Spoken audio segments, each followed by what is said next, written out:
శ్రీ కంచి పరమాచార్య స్వామి వారి ఉపన్యాస లహరి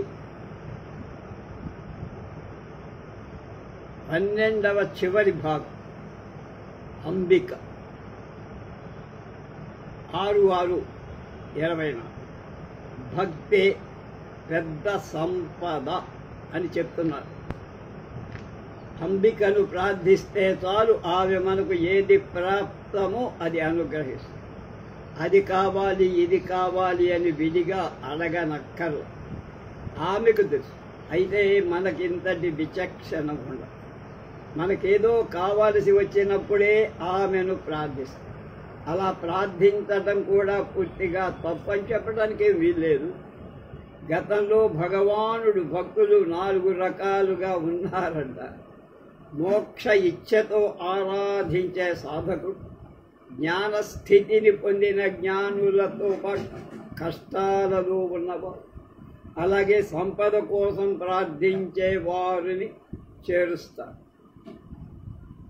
లౌకిక సుఖాల కోసం లేక కష్ట నివృత్తి కోసం ప్రార్థించే వారిది కూడా ఆరాధనే అని ఆయన ఒప్పుకున్నారు. కనుక భగవంతుడే ఒప్పుకున్నాక మనం అభ్యంతరం పెట్టడేమిటి అంటున్నారు పరమాచార్య. అయితే గీతాశాస్త్రంతో పాటు ఏ మత గ్రంథం తీసుకున్నా అవి ప్రాపంచిక సుఖాలను పక్కకు తోసి నిత్యమైన బ్రహ్మానందాలు లక్ష్యంగా పెట్టుకోవాలని చెబుతాయి. భగవంతుడు తన వాక్యాలను తానే ఖండించుకుంటాడా? సాధారణంగా ఎవరు ప్రాపంచిక కార్యాలను ఒకేసారిగా విడనాడలేరు, వదిలిపెట్టలేరు. అలాంటి లౌకిక స్థితిలో కూడా నేను అంతా సాధించగలను, నీ తలచింది మహారాజు పలపులాగా శాసనమైపోదు అనుకోరాదు. మన పైన ఒక మహాశక్తి ఉంది అన్న విశ్వాసమే ఉండాలి. అలాంటి శక్తికి కేవలం శక్తే కాక పరమమైన దయ, కరుణ కూడా. ఆ శక్తి ముందు మోకరిల్లి కోరుకుంటే మనకు అవసరమైంది ప్రసాదిస్తుంది. ఈ విధంగా విశ్వాసాన్ని పెంపొందించుకోవాలి. కొంచెం డబ్బు కోసం, ఇంటి కోసం, ఉద్యోగం కోసం, పదవిలో ప్రమోషన్ కోసం అహంకారాన్నంతా వదిలి ఉండటం కంటే కోరికల కోసమైన ఆస్తికుడిగా ఉండటం నయమన్నారు. మొట్టమొదట్లో వీటి కోసమే మనం పూజ చేస్తాం. దేవాలయాలు నిర్మిస్తాం, దర్శిస్తాం, జపాలు చేస్తాం, చేయిస్తాం. అయితే నిదానంగా ఖచ్చితంగా ఈ కార్యక్రమాలపై అనుబంధం పెరుగుతున్న కొద్దీ మిగతా విషయాలపైన అనుబంధం తగ్గుతూ ఉంటుంది. చివరకు మరి ఇతర వాంఛ లేకుండా భగవంతుడి పాదాలపైన భక్తిని మాత్రమే కోరుకుంటాం.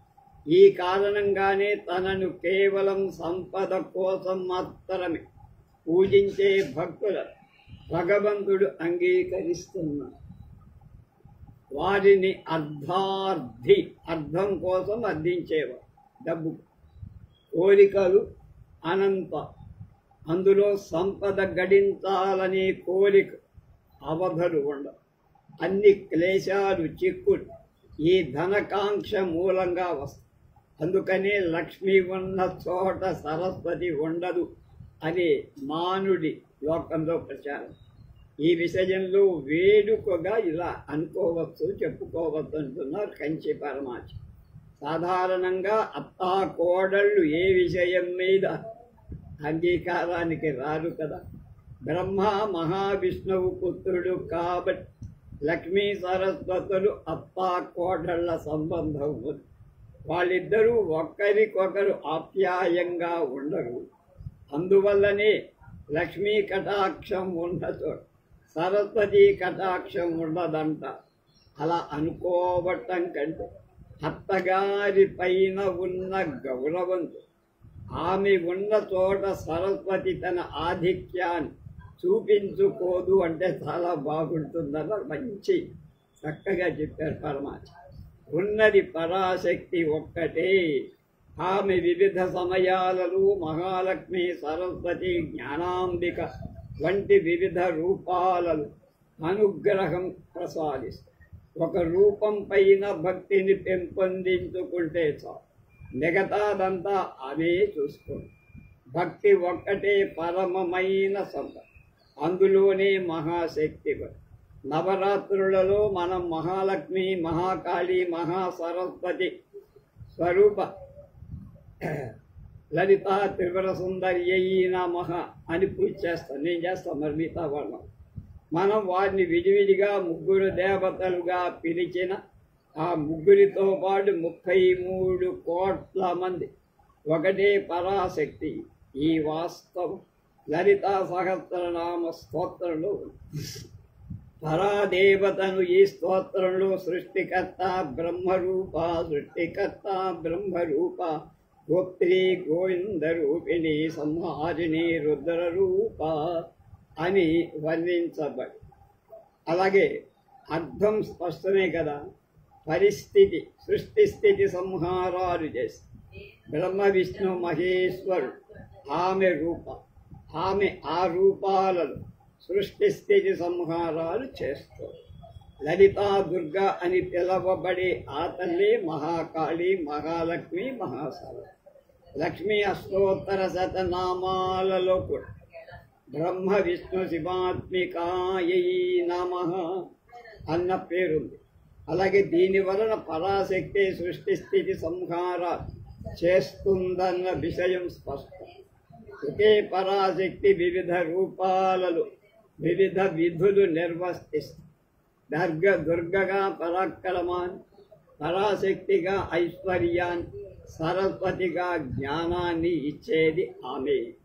దుర్గ పర్వతరాజ తనయ కాబట్టి పాలు కనుక మహాలక్ష్మి పాల కడలి నుండి పుట్టింది కాబట్టి మహాలక్ష్మి. క్షీరాబ్ధి కన్యక, అలాగే సమస్త కళలు శాస్త్రాలు ప్రసాదించేది కాబట్టి మహాసరస్వతి. మా కలై మగల్ అని పిలుస్తారు. కళ అంటే సకల కళ. వీరిలో పార్వతి సముద్ర రాజతనయ. ఇద్దరు మహర్షులకు కుమార్తెలుగా. భృగు మహర్షి మహాలక్ష్మి తన కూతురుగా పుట్టాలని తపస్సు చేసి ఆయనకు ఆమెను అనురాగంతో పెంచి పెద్ద చెయ్యాలని అన్న పరిపూర్ణ ప్రేమ ఉంది. ఆ కోరిక తీర్చడానికి ఆమె పుత్రికగా భార్గవి అంటే భృగు మహర్షి యొక్క కూతురు అని పిలువ. అమరకోశం భార్గవి, లోకజనని, క్షీరసాగర కన్యక అని లక్ష్మీదేవి నామాలు చెప్పి, అదేవిధంగా కాత్యాయన మహర్షి అంబిక తనకు పుత్రికగా పుట్టాలని తపస్సు చేసి అంబిక అతని పుత్రికగా ఉదయించి కాత్యాయని అయ్యి. దుర్గా గాయత్రి దుర్గా మంత్రంలో మనం ఆమెను కాత్యాయనిగానే ధ్యానిస్తాం. బాలికగా వచ్చిన ఈ లోకమాతలు ప్రార్థించటంలో ఎంతో విశేషముందంటున్నారు కంచి పరమాచి. పిల్లలు దేవుడు పొగిడితే సంతుష్టులై అడిగినవన్నీ ఇస్తారని చెప్పుకున్నాం. అదే దేవుడు పిల్లల రూపంలో వస్తే వేరే చెప్పాలి. పసిపిల్లలకు కోరిక, కోపం, దుఃఖం లోతుగా ఉంది. ఇప్పుడు ఎంతో ప్రేమగా ఆడుకున్న వస్తువులు ఇంకో క్షణంలో వాడే విసరవతలు పారేస్తారు. అలాగే కోపం కూడా వచ్చిన గుర్తు లేకుండా చాలా మాయమైపోతూ ఉంటుంది.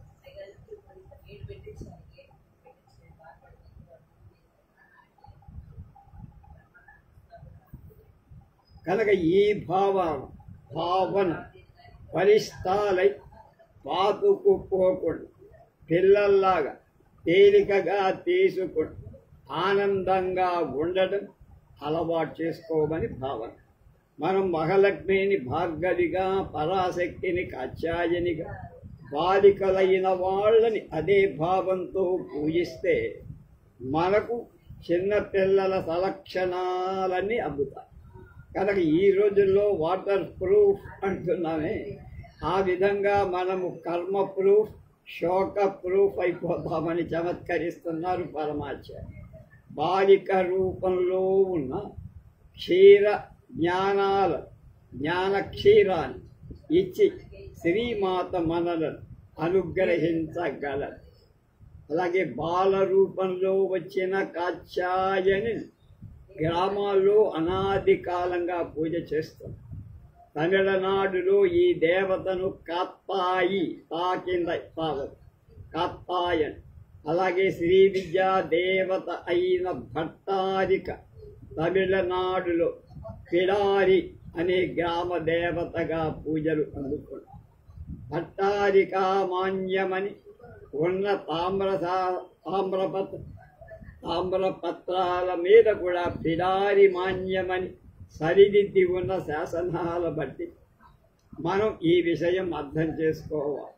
అలాగే సరస్వతి కూడా గ్రామాల్లో బహుకాలంగా పూజింపబడు. పేచ్చాయి అని తమిళంలో పిలవబడే పేచ్చి అయినది వాగ్దేవి సరస్వతి. చూడండి ఒక్కొక్క చోట ఎలా మారిపోయి. అందరూ అంబికా, మహాలక్ష్మి, మహాసరస్వతులను ప్రార్థిస్తూ శక్తి, సంపద, సద్బుద్ధులు పొందుతారు అని పరమాచార్య అక్కడి. అంబికా పదార విందానుధ్యానం. ఒక పరమాత్మ, ఒకే పరమాత్మ 3 రూపాలలో బ్రహ్మ విష్ణు మహేశ్వరుడుగా సృష్టి స్థితి సంహారాలని 3 విధులు నిర్వర్తిస్తారు. ఆ విధులకు తగిన లక్షణాలు వర్ణం, రూపం ఆయా మూర్తులకు ఏర్పడు. ఈ ఆవరణను దాటితే ఈ ముగ్గురికి కారణమైన పరాశక్తి ఒక్కతే మిగిలి ఉంది. మన మనస్సులను పరాశక్తి అయిన ఆ తురీయ స్థితిలో మనం లయం చేస్తే మనస్సును అన్నమాట ప్రాపంచిక జీవనం వలన కలిగిన దుఃఖాల నుండి విడుదల పొందుతుంది. ఈ రోజుల్లో లౌకిక జీవనంలో దీన్ని గురించి ఆలోచించే తీరికలే. మంత్రధ్యానం, రూపధ్యానం వంటివి చేసే మనోపరిణతి మనకి లేదు. మనస్సును మంత్రంపై కానీ రూపంపై కానీ నిలిపి ఉంచి ధ్యానం చేయటం కొంచెం కష్టమైన పని అందరికీ. అయితే మొదటి అడుగు తేలికగానే వేయగలరు. ఆధ్యాత్మిక మార్గంలో అందరి ఆహ్లాదంగా ఉండే మొదటి అడుగు ఒకటి ఉంది. అది అంబికా పదద్వంద్వం. ఆమె పాదాలు పట్టుకోవాలి. అలాగే ఎవరైనా కష్టం లేకుండా అంబికా పదాల ధ్యానం ప్రారంభించారు. ఆ పాదాల చల్లదను, అలౌకికమైన సౌందర్యం గురించి భావన చేస్తూ ఉంటే మన మనసు అక్కడ నిశ్చలంగా ఉంటుంది.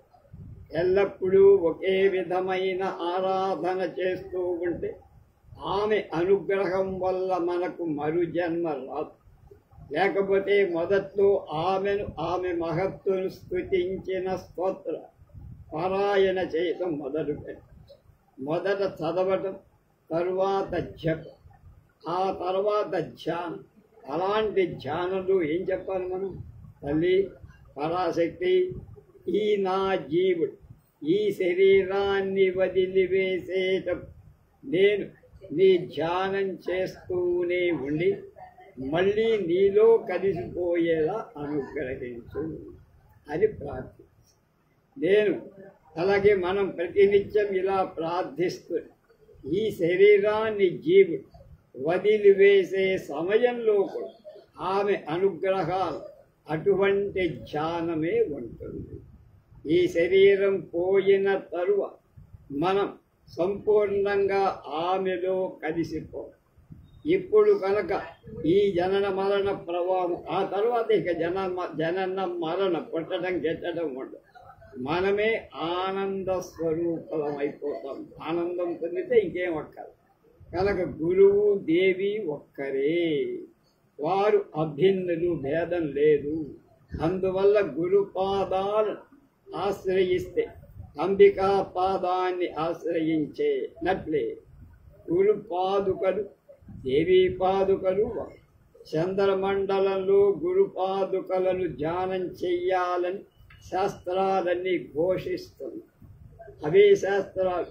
చంద్రుడిలో అమృతం ప్రవహిస్తుంది, స్రవిస్తుందని కూడా చెప్పు. కనుక సూర్యుడు జ్యోతిస్వరూపుడే, ఆయన మనకు కాంతినిస్తాడు. అయితే దాంతోపాటు ఆయన వేడిని ఇస్తాడు, దాహాన్ని, అలసట కూడా కలిగిస్తాడు. అంబిక యొక్క ప్రకాశం మనకు వెలుగు ఇవ్వడమే కాదు, దుఃఖాలను దూరం చేసి సౌఖ్య ప్రసాదన ఇస్తాడు. అందువల్ల ఆమె కాంతి చంద్రుడి కాంతితో పోల్చతయ్యే. అది దుఃఖాలను దూరం చేసే అమృతం. ఆమె కృపా వీక్షణాలు, పాదార వింద ద్వంద్వం అమృతంలాగా మన దుఃఖాలను పోగొట్టి శాంతిని ప్రసాదించగల. మన దేశం వేడిగా ఉండే ప్రాంతం కాబట్టి ఉష్ణమండలం. ఇందరికీ చల్లదనం అంటే ఒక రకమైన ఇష్టం. సంతోషకరమైన విషయాలు గురించి మాట్లాడేట చల్లదనాన్ని గురించి ఎక్కువగా చెబుతాం. ఆమె చల్లని తల్లి, కడుపు చలవ, చల్లటి మాట చెప్పావరా అంటూ. ఇప్పుడు నా కళ్ళు చల్లగా ఉన్నాయి. ఈ రకంగా పాశ్చాత్య దేశాలలోని పరిస్థితి దీనికి భిన్నంగా ఉంది. వాళ్ళకి ఎప్పుడూ చల్లగా ఉంటుంది కనుక వేడి కోరుకుంటారు. వామ్ వాటర్ అంటారు, వామ్ వెల్కమ్ అంటారు. అలాగే వారి దేశాలు అతి శీతల కాబట్టి వారికి వెచ్చదనం ఆహ్లాదం. అక్కడ కోల్డ్ రిసెప్షన్, కోల్డ్ హార్టెడ్ అనే మాటలు ఉపయోగిస్తే వాళ్ళని బొంద పెట్టినట్టు చూస్తారు. అప్పటికన్నా వారం welcome, WAR warm welcome, warm welcome అనే మాట ఎక్కువ. అంబిక చంద్ర కిరణాల వలె చల్లదనాన్ని ప్రసరిస్తూ దుఃఖాలను తొలగించి ఆనందాన్ని ఇస్తుంది. అనేక గ్రంథాలలో అనేక సందర్భాలు అంబిక చంద్రమండలాంతర్గతగా అభివర్ణింపబడి ఆమె మనకు సంతోషాన్నిచ్చే పోషాకారు. ఆ పరాశక్తి పదపద్మాలను ధ్యానించి మనమందరం నిర్మలులమై శాశ్వత ఆనందాన్ని, శాశ్వత సౌఖ్యాన్ని పొందగలుగుదము కాక. చివరిది ప్రకృతి యొక్క వంచనా లీల. మనుష్యుడికి అనేక కోరికలు, అనుబంధాలు ఉంటాయి. కొన్ని తీరుతాయి అంతే. అతడు ఏదో సాధించినట్టు కాలరగలేస్తాడు. కానీ అది శాశ్వతమైందా? సమాధానం లేదనే చెప్పాలి. సమాధానం దానికి ఏమిటి? లేదు అని. కోరికలు వరదల ఒకదాని తర్వాత ఒకటి వస్తూనే ఉంటాయి. మనం ఎప్పుడూ పూర్తి కాని ఈ నిరంతరమైన ప్రయత్నాలు ఏదో ఒకటి సఫలీకృతమై ఏదో పరిపూర్ణత సాధించినంత ఆనందం కలిగి. ఒక రకంగా చూసుకుంటే అది అంబిక చేసిన మేలుగా కనిపిస్తుంది. ఇంకో రకంగా ఆలోచిస్తే మనను ఆమె వంచన చేస్తోంది అని అనిపిస్తుంది. ఎందుకని చెప్తారు. మనుష్యుడు ఎవరైనా తన ఎడ అనుబంధం, ప్రేమ, ఆదరాలు చూపెడితే ఎంతో ఆనందపడి తాను కూడా వారి ఎడ అలానే ప్రవర్తిస్తాడు. పెళ్లి చేసుకొని పిల్లలు కని తన కోర్కెలు తీరినందుకు ముచ్చటపడు. ఆ పిల్లవాడిని ఎత్తుకొని ఆ పిల్లవాడు తన ఎడ ప్రేమ పసిపిల్లలకే చేతనైన బూసి నవ్వు వెలువరించితే ఆ పిల్లవాడికి నాపై ఎంత అనుబంధము, అనురాగము అంటూ ఉబ్బి తప్పిద్దు. ఎంతో ప్రేమతో అతను ఆలోచిస్తాడు, అనుభవిస్తాడు. మనుష్యుడు ఈ కామపూరితమైన కోరికలు, ప్రేమ, ఆదరాలు అన్నీ తన మంచికే అనుకుంటాడు. కానీ అది ఖచ్చితంగా మంచి అని చెప్పడానికి అక్కడ వీల్లేదన్నారు పరమాత్మ. వారి వారి కర్మానుసారం జీవులు జననం పొందుతారు. వారి కర్మ ఫలాన్ని పూర్తిగా శూన్యం చేసుకొని అంటే పోగొట్టుకోరు, మోక్షస్థితి పొందు. కనుక ఈ ప్రయోజనం కోసమే కోరికలు, వివాహం, పుత్రుడు. కానీ ఇవన్నీ అతడి అనుభవం కొరకు ఏర్పడ్డాయి. అతడు ఆనందిస్తూ ఉంటాడు. ఆ విధంగా ప్రకృతి అతన్ని వంచన చేస్తూ ఉంది. అంబిక వంచిస్తోందని చెప్పాలి. మానవుడు అనేక సంవత్సరాలుగా అనే విధాలుగా వంచింపబడుతూనే ఉన్నారు. అనేక రుచికరమైన పదార్థాలు తిని ఆనందంతో ఆహారం జిహ్వను తృప్తిపరచటానికి ఉద్దేశింపబడిందా? కర్మలు అనుభవించటానికి దేహం పెరగ, దానికి ఆహారం శరీర పోషణ అవసరమైన ఆహారం ఒకే రుచిలో ఉంటే తినటానికి బోర్లంటమే విసుగుపడుతుంది. అందువల్ల ప్రకృతి అంబిక అనే రకరకాలైన రుచులు సృష్టించి వాటి చేత అతని చేత తెలిపింపచేస్తుంది. అతడు ఎంతో రుచికరమైన ఆహారాన్ని తిన్నాము అనేటువంటి ఆనందం కర్మ అనుభవం కోసం దేహాన్ని పోషించుకుంటూ ఉంటాడు. ఆ పిల్లల మీద ప్రేమ గురించి ఇందాక చెప్పానే, అదే పక్క ఇంటి పిల్లాడి మీద మనకు అంత ప్రేమ ఉంటుందా? చూపించగలమా? నాది అన్న భావం తన పిల్లవాడి విషయంలో ప్రత్యేక గమనిక చూపి ఆనందిస్తూ అందరి పిల్లల పైన ఒకే రకమైన ప్రేమను కలవాడైతే తన పిల్లవాడి విషయంలో చేసినట్లు అందరి పిల్లలకు స్నానం చేయిస్తాడా? వెళ్ళి చేయించి పాలు పట్టడం, నిద్ర పోగొట్టడం ఇలాంటి పనులలో ప్రత్యేక శ్రద్ధ చూపి తన శక్తినంతటిని ఉపయోగిస్తున్నాడా? ఎవడు చేయడు. కనుక కర్మ అనుభవించేందుకు ఇంకో జీవుడి శరీరం పెరగాలని ఉద్దేశంతో అంబిక వీటికి అలాంటి ప్రత్యేక శ్రద్ధ ప్రసాది. అంబిక ఒకరిని కర్మ అనురక్తుణ్ణి చేయడం, ప్రేమ చూపించడం, వాడికి రుచి ఆకలి అనేవి సృష్టించి తగిన ఆహారం కల్పించడం, ఇవన్నీ కర్మానుభవానికై అతడు సిద్ధం చేసుకోవటానికే అని చెప్పుతారు. దీన్ని బట్టి మనకు ఒక సంశయం కలదు. జీవితంలో కర్మానుభవం కంటే వేరే ఏమైనా ఉందా? ప్రతి జన్మలో కామ క్రోధ మోహ లోభ మదమాత్సర్యాది అరిషడ్వర్గం వలన పాపాలను పెంచుకుంటూనే పోతున్నాం. జామెట్రిక్లోనూ అథమెటిక్ ప్రోగ్రెషన్లోనూ అలా పెరుగుతున్నాం. ఈ జన్మలన్నీ వృధా అయిపోతాయి వీటి. కనుక ఇక ఆధ్యాత్మిక శ్రేయస్సుకు నీకు దారి ఎవడు చూపిస్తాడు? ఇది కనుక కోటి మందిలో ఒకరై ఈ విధంగా కర్మలను పూర్తి చేసి మోక్షాన్ని పొందగలిగారా అంటే లెక్క స్టాటిస్టిక్స్ తీసుకుంటే దొరకదు. కనుక మళ్ళీ ఇంకో జన్మ పెరగడం, మళ్ళీ కర్మానుభవం, ఇవన్నీ ఎందుకు? కనుక అటువంటి సంశయాలు మానేయి. మామిడి చెట్టు విరగ కాచిందనుకోండి, దాని ఫలాలన్నీ ఎందుకు? మళ్ళీ మొక్క వచ్చి వృక్షం అవటానికే కదా. అన్ని విత్తులు చెట్లయితే భూమంతా మామిడి చెట్లే అయిపోతాయా?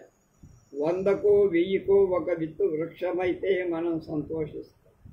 అన్ని విత్తులు వృధా అయిపోయాయి అని బాధపడతామా?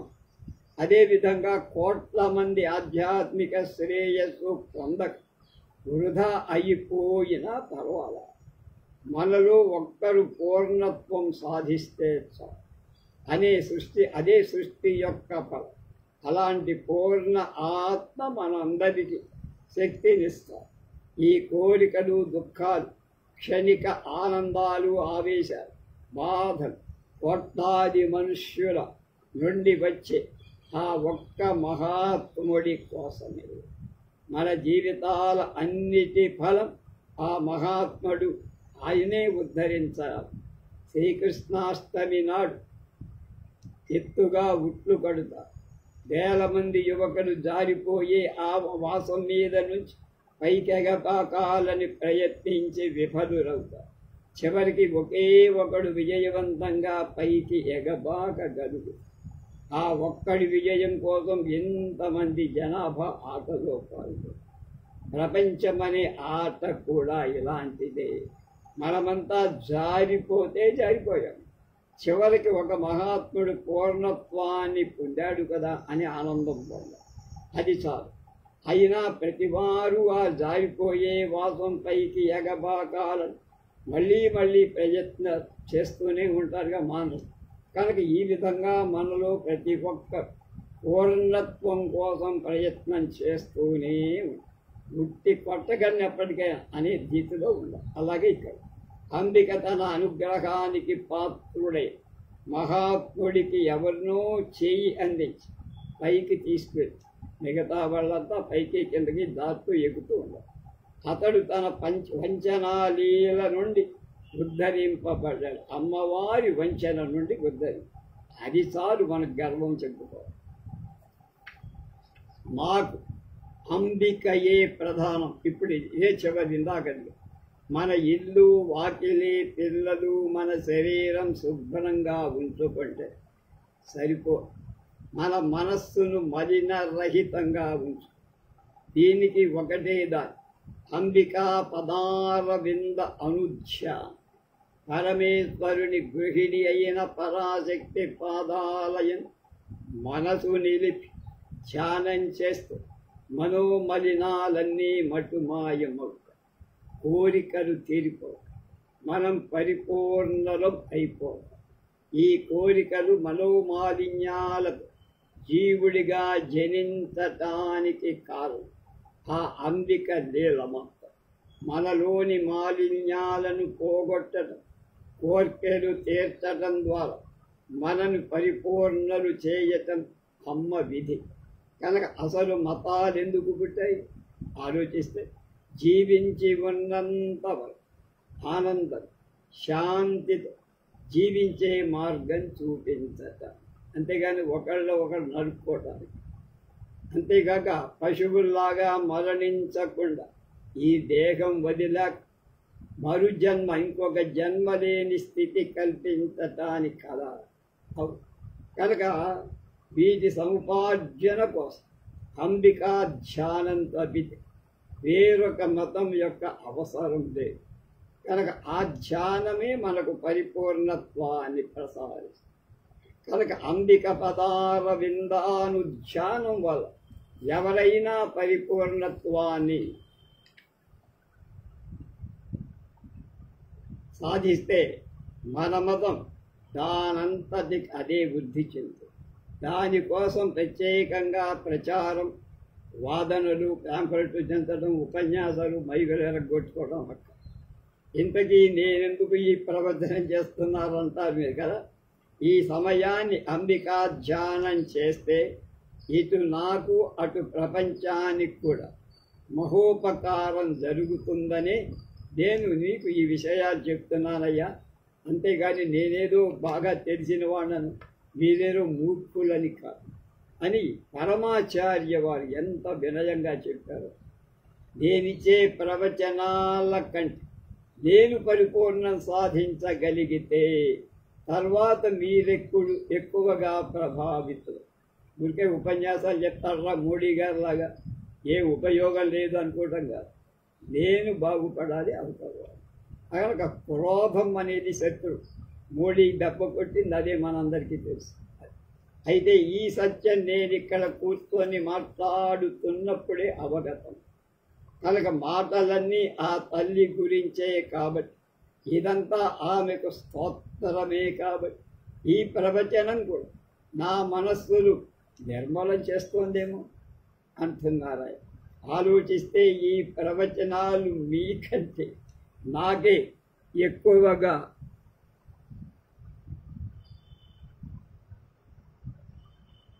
ఉపయోగం అని అనుకుంటున్నా నేనంటున్నారు పరమాచార్యాలు. ఎంత చమత్కారంగా ఆలోచిస్తే ఈ ప్రవచనాలు నీకంటే నాకే ఎక్కువ ఉపయోగమేమో అనిపిస్తుంది.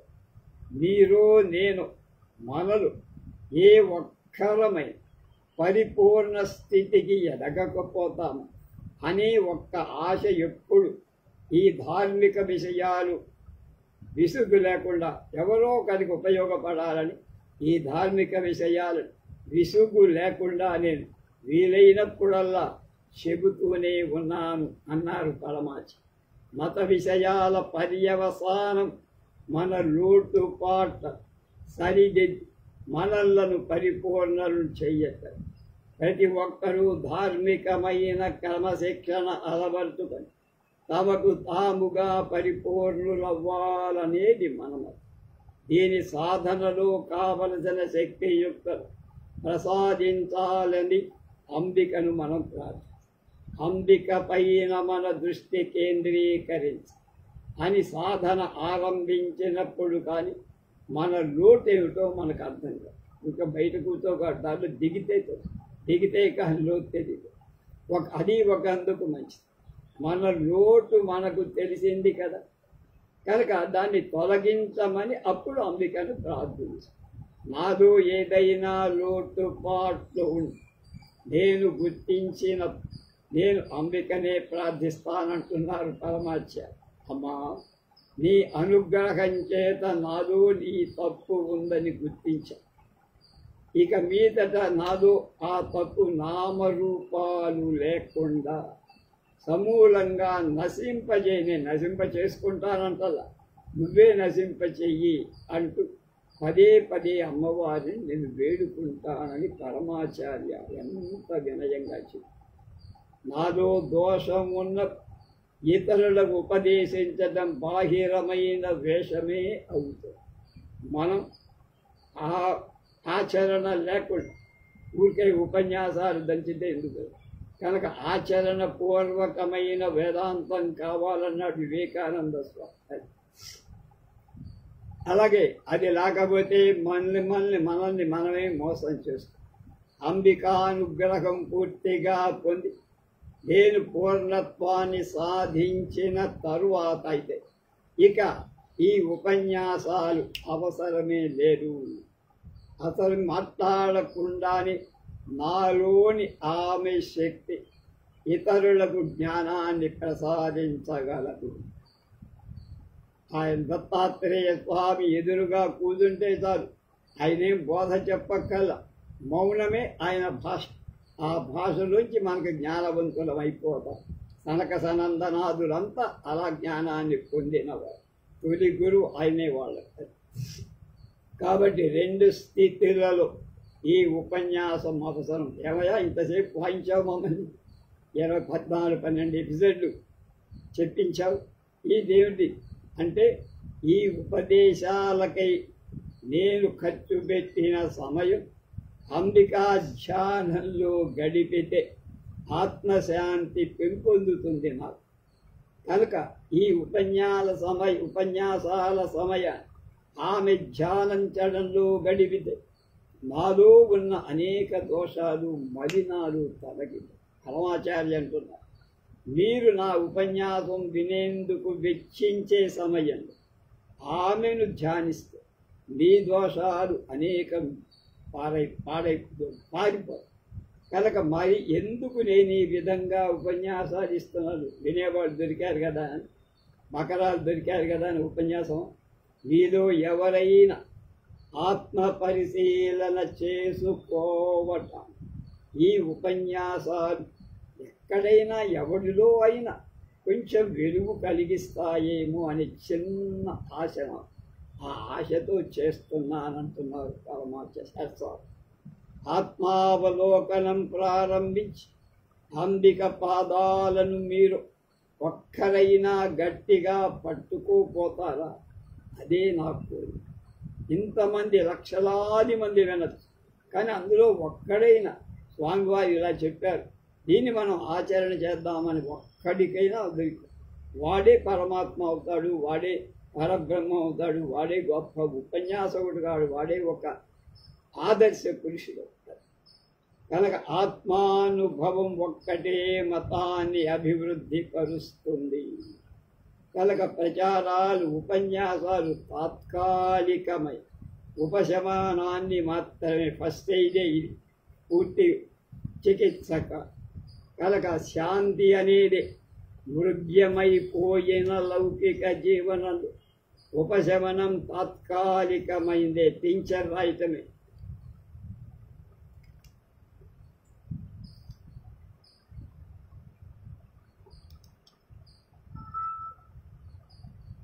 నేను మీకు తాత్కాలిక ఉపశమనం కలిగించడానికి ఎంత మాట్లాడే, నేను మాట్లాడకపోతే మీరంతా అసంతృప్తి చెందుతారని మాట్లాడే. అయితే తాత్కాలిక ఉపశమనం శాశ్వత ఉపశమనంగా చేయటం ఎంతో ముఖ్యం. దానికి సాధకం అంబికా పాదారవింద ధ్యానం తప్ప ఇంకా ఏది.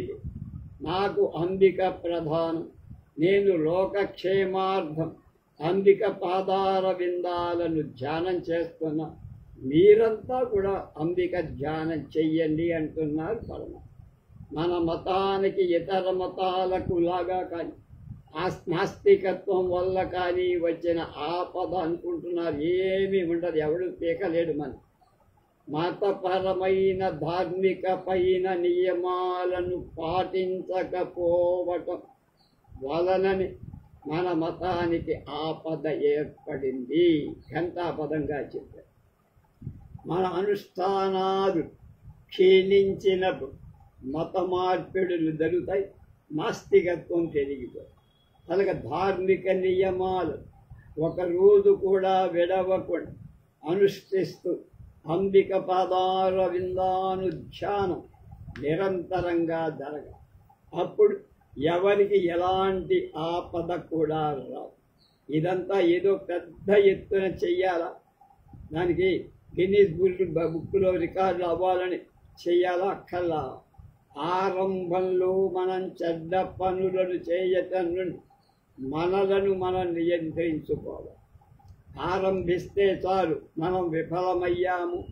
అంబిక పాదాలు ఉండనేమో. నువ్వు చేసేలా చెయ్యలేకపోయావు, అప్పుడు అమ్మవారి పాదాలే ఆశ్రయించి ఆవిడే దారి చేస్తాం. అది కనుక అక్కడ ఆమెను ప్రార్థిద్దాం. పరిపూర్ణత్వాన్ని అంచెలంచెలుగా పొందాలి. అంచెలంచెలు లేని మోక్షం చాలా కష్టమే భామిని అని అల్లు రామలింగయ్య పాడతాడు. మన తెలుసు, కృష్ణార్జున యుద్ధంలో. కనుక ఆమె అనుగ్రహంతో ఆత్మ నైర్మల్యం పొంది మన మత అభివృద్ధికి పాటుపడి మన మతం ప్రపంచం అంతటికీ చెందింది. ఏదో హిందూ దేశానికి చెందింది, లేకపోతే మన ఆంధ్రప్రదేశ్కి చెందింది అనుకోవద్దు. కాబట్టి దీని వలన మనం ప్రపంచ ప్రజలందరికీ మంచి జరిగేటట్టు చేస్తాం. ప్రపంచమంతా ఆధ్యాత్మిక భావ సంపద కోసం ఇవాళ కాదు, కొన్ని వేల సంవత్సరాలుగా ఏ వైపు తిరిగి చూస్తుంది? ధర్మభూమి కర్మభూమి అయిన భారతదేశం. ఇక్కడ ఉన్నటువంటి అమూల్య సంపద అయిన వేదాలు, ఉపనిషత్తులు, మీమాంసాది గ్రంథాలు, అన్ని మతాలు చివరికి మోక్షం పొందటం అనేది లక్ష్యంగా కలిగి ఉంటాయి. ఏ మతమై పరమ సత్యాన్ని అనుభవించటం కోసం. ఏది పరమ సత్యము దాన్ని తెలుసుకోవటమే మోక్షం. ఆ పరమ సత్యాన్ని వేదాంతులు బ్రహ్మం అన్నారు. మనం అంబికను ధ్యానిస్తే ఆ బ్రహ్మ యొక్క శక్తి కాబట్టి ఆమె అనుగ్రహం వల్ల జ్ఞానాన్ని పొందగా ఆ సత్యమే మనమైపోతాం. కనుక అంబిక మనకు సమస్త సౌఖ్యాలు అనుగ్రహించి చివర్లో జ్ఞాన మోక్షాలు ప్రసాదిస్తుంది.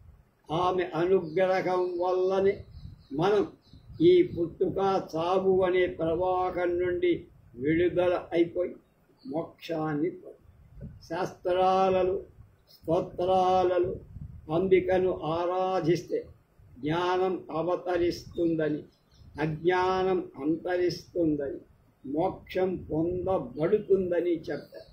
కనుక అనేక మంది మహాత్ములు అంబికపై భక్తిని నిరంతరం పెంపొందించు మహోన్నత శ్రేణికి చెందినటువంటి జ్ఞాన ఘనులయ్యారు. మనం మొట్టమొదట చేయాల్సింది అంబిక పాదార విందాలు ధ్యానించి, కొంచెం ధ్యానం చేసినా మనకు దాని రుచి ఏమిటో అర్థమైంది. అంబిక పాదాల కంటే మనకు ఉన్నతమైన కాంతి ఇవ్వగలిగింది ఏదీ లేదు అని నీకే తెలుస్తుంది, ఎవరు చెప్పరు. అలాంటి ధ్యానం అంతరాయం లేకుండా నాన్ స్టాప్ అంటారు.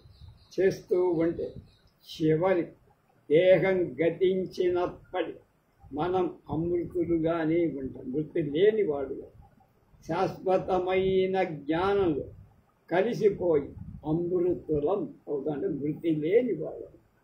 మిగతా వాళ్ళకి బోధించి వాళ్ళని సరిచేయటానికి ముందు దొరికింది కదా ఛాన్స్ అనే అవతల వాడికి మనం ప్రబోధాలు చెప్పడం ప్రారంభిస్తే విసిగెత్తి పారిపోతాం. కనుక ముందు ప్రతి వాళ్ళు తాము చెడు పనులు చేయకుండా నియంత్రించుకుంటే చాలు. ఇలాంటి నియంత్రణకు అంబిక చరణారవిందాలు చరణారవిందాలు చరణారవిందాలు చరణం. నీకు ఇంకేం అక్కడ స్తోత్రం లేదు, ధ్యానం లేదు, తపస్సు లేదు, ఏమో ఆ పాదాలు పట్టుకుని నువ్వే నాకు శరణం, ఇంకేం లేదమ్మా అని చెప్పదు. కనుక అదే దారి. కనుక అలాంటి నియంత్రణకు అంబిక చరణారవిందాలే. ఆమె మనలోనే మన లోపాలను దోషాలు తొలగించుకునే తాళం చెవి పెట్టేసింది. మన దగ్గరే ఉంది ఆ తాళం చెవి. అదే ధ్యానం. మీరందరూ మీ ఆత్మక్షేమం కోసం, ప్రపంచ శ్రేయస్సు కోసం ఆమెను ధ్యానిస్తారు. నా కోసము నీ కోసము కాదు, అందరి కోసం. అలాంటి ధ్యానం నిరంతరాయంగా చేస్తే చాలు. ఎవ్వరికి ఎటువంటి నష్టాలు విశ్వమంతా శాంతి సౌభాగ్యాలు తొలతూగుతుంది అని ఈ ప్రవచన లహరి అంబిక అనేటువంటి పేరుతో తీసుకొచ్చారు. చల్లా బ్రదర్స్ మా గుయ్యూరు దగ్గరికి విరదాడ వాళ్ళు వారు తీసుకొచ్చారు. చాలా పుస్తకం ఎవరిచ్చారో కానీ చాలా చక్కగా 12 ఎపిసోడ్లు మనం చేసాం. దీంతో ఈ కార్యక్రమం అయింది. రేపటి నుంచి ఇంకొక దానిలోకి మనం వెళ్తాం. ఇంత చక్కని ఉపన్యాస లహరి ప్రసాదించిన పరమాచార్యుల పదార విందాలు ధ్యానం చేస్తూ సెలవు.